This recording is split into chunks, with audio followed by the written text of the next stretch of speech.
Hello friend, તમારું બધાનું સ્વાગત કરું છું. હું આજે લઉં છું અવયવ. અવયવ શબ્દ આપણે સાંભળ્યો છે. ગણિતમાં અવયવ છે એ વારંવાર આવે છે.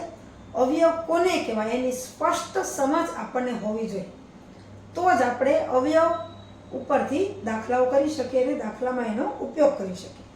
જો અવયવની સ્પષ્ટ સમજ હું આપું છું. પ્રાથમિક સ્કૂલમાં અને હાઈસ્કૂલના હાયર સેકન્ડરીમાં પણ જ્યાં સુધી ગણિત ભણશો તમે ત્યાં સુધી અવયવ છે એ આવવાના છે.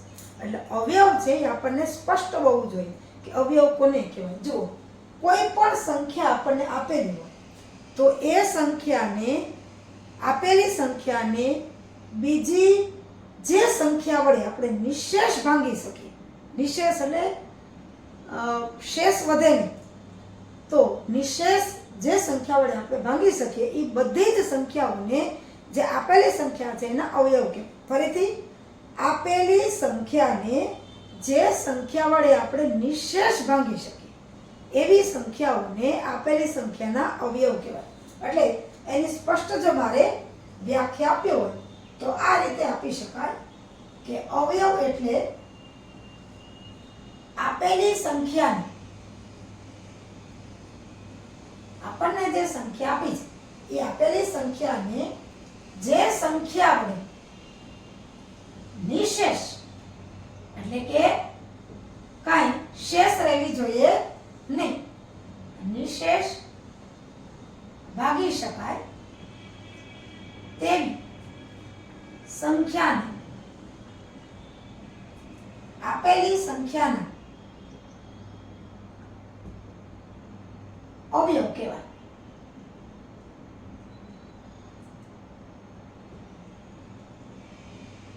ખાસ આપેલી સંખ્યાને જે સંખ્યા વડે નિશેષ ભાંગી શકાય, શેષ 0 હોય, પોઈન્ટની વાત નથી, અધૂરી સંખ્યાની વાત નથી, પણ નિશેષ ભાંગી શકાય તેવી સંખ્યાને આપેલી સંખ્યાના અવયવ કહેવાય છે. હવે આપણે ઉદાહરણ લઈએ. દાખલા તરીકે 4. તો 4 જે છે એને એક તો 1 વડે ભાંગી શકાય, 1 વડે દરેક સંખ્યાને ભાંગી શકાય, અને બીજું એ સંખ્યા પોતે એના વડે પણ દરેકને નિશેષ ભાંગી શકાય. દાખલા તરીકે 4 છે તો એના બે અવયવ તો હોય જ, 1 અને 4 પોતે. એ સિવાય કયા અવયવો છે તો કે 1 વડે નિશેષ ભાંગી શકાય, પછી 2 વડે નિશેષ ભાંગી શકાય, અને 4 વડે પણ નિશેષ ભાંગી શકાય. આપણને ખબર છે 4 × 4 2 4. હવે એવી આગળ ઘણી બધી લઈએ તો 8 લઈએ. તો 8 છે, આ જે 1, 2 અને 4 છે એને 4 ના અવયવ કહેવાય. આપણે કીધું આપેલી સંખ્યાને જે સંખ્યા વડે નિશેષ ભાંગી શકાય તેવી સંખ્યાને આપેલી સંખ્યાના અવયવ કહેવામાં આવે છે. 1, 2 અને 4 છે એ 4 ના અવયવ છે. 8 લ્યો તો 8 ને 1 વડે ભંગાય, 2 વડે નિશેષ ભંગાય, 3 વડે નિશેષ નહીં ભંગાય, પછી 4 વડે નિશેષ ભંગાય અને 8 વડે પણ નિશેષ ભાંગી શકાય. એટલે આ 1, 2, 4 અને 8 એ 8 ના અવયવ થયા. દરેક સંખ્યાના ઓછામાં ઓછા 2 અવયવ તો હોય જ. એક ઈ સંખ્યા પોતે અને બીજું 1. આ 2 સિવાય પણ ઘણા બધા અવયવ હોઈ શકે છે. ઘણી સંખ્યા એવી હોય કે જેના અવયવ 2 જ હોય, એક ઈ પોતે હોય અને એક હોય. એ સિવાય અવયવ એના ન હોય એવી સંખ્યાઓ પણ છે, અને એવી સંખ્યાઓ પણ છે કે જેના અવયવ 1 અને પોતે તો છે, ઉપરાંત ઘણી બધી બીજી સંખ્યાઓ પણ છે. દાખલા તરીકે હું લઉં કે 10 નો, તો 10 નો અવયવ ક્યાં હોય? આપણે ઉદાહરણ જોઈ લઈએ. એક તો 1 અને 10 તો હશે જ. 1 છે એ કોઈ પણ સંખ્યાનો સૌથી નાનામાં નાનો અવયવ હોય, અને એ સંખ્યા પોતે છે એ સંખ્યાનો સૌથી મોટામાં મોટો અવયવ હોય. જુઓ, આ 1 છે એ 4 નો નાનામાં નાનો અવયવ છે, 4 છે એ સૌથી મોટો અવયવ છે. એવી રીતે 8 માં પણ 1 છે એ નાનો અવયવ છે, 8 છે એ સૌથી મોટો અવયવ છે.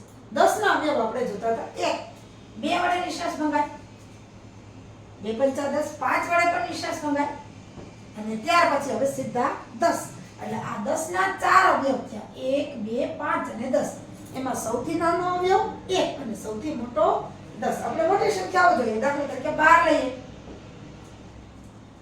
12 તો 1 વડે નિશેષ ભંગાય, 2 વડે, પછી આપણને ખબર છે 3, 4, 4 × 12, 3 × 12, 3 વડે, 4 વડે એટલે 6 વડે 6 દુ 12 એટલે 2 અને 6 2 એના આવે અને ત્યાર પછી સીધા 12. તો આ 1 2 3 4 5 અને 6 12 ના 6 અવયવ થાય. 1 અને 12 તો છે જ ઉપરાંત ગણાય. એવી રીતે આપણે 20 ના લઈએ 1 2 પછી 4 25 એટલે 4 અને 5 2 પછી 10 અને 20. આવી રીતના અવયવો છે આવે છે. આપણે પ્રેક્ટિસ માટે ઘણા બધા અવયવ જોઈએ. દાખલા તરીકે 25 લઈએ તો 25 નો અવયવ 1 5 અને 25 એ સિવાય આવશે નહીં. ત્યાર પછી તમે 23 લ્યો તો 23 નો અવયવ 1 અને 23 બે જ આવશે. એ સિવાય આવશે નહીં. ઘણી એવી સંખ્યા છે કે જેના 1 કરતા વધારે અવયવ છે, 2 કરતા વધારે છે અને ઘણી એવી સંખ્યા છે કે જેના અવયવ ફક્ત 2 જ છે.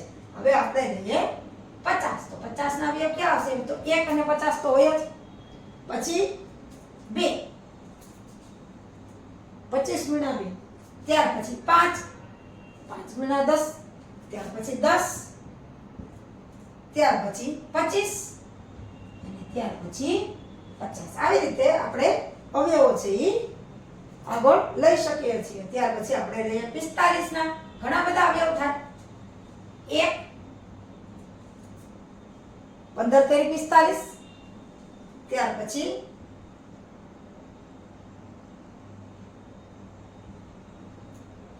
9 પંચા 45 એટલે 9 અને 5 બે આવશે.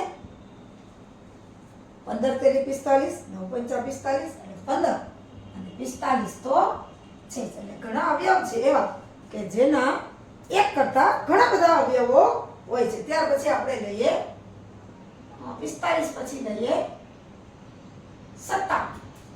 કઈ પણ સંખ્યા તમે લઈ શકો. 97 છે એનો અવયવ 1 અને 97 બે જ થાય. એ સિવાય અવયવ થશે નહીં. ઘણા બધાના એકદમ વધારે અવયવ છે, ઘણા એના બે જ છે.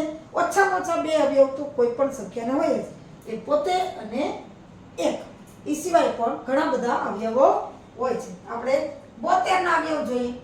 તમે જેટલા પ્રેક્ટિસ કરો એટલી આમાં ઓછી. 72 ના અવયવ 1 2 3 ઘણા બધા થશે. 4 6 8 9 72 આપણને ખબર છે એટલે 9 12 6 72 આપણને ખબર છે. પછી 18 18 ચોકુ 72 24 તેરી 72 અને 36 દુ 72 અને 72 તો છે. જોવાને કેટલા બધા અવયવ આવ્યા. 36 દુ 72 એટલે 36 ને 2 બે આવે. પછી 24 તેરી 72 એટલે 24 ને 3 બે આવે. 18 ચોકુ 72 એટલે 18 ને 4 બે આવે. 12 6 72 એટલે 12 ને 6 બે આવે અને 8 9 72 અને 1 ને 72 તો છે. આવી રીતના અવયવ છે એ ઘણા બધા આપણે શોધી શકીએ છીએ. છેલ્લે આપણે લઈએ 99 ના અવયવ.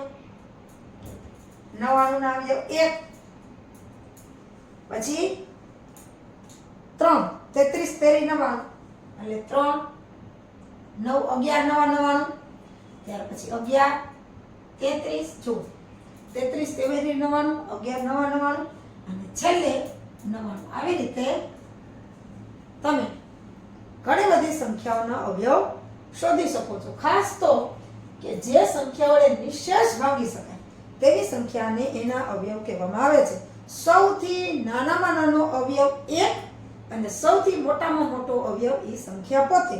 અને કોઈ પણ સંખ્યાને ઓછામાં ઓછા 2 અવયવ તો હોય જ.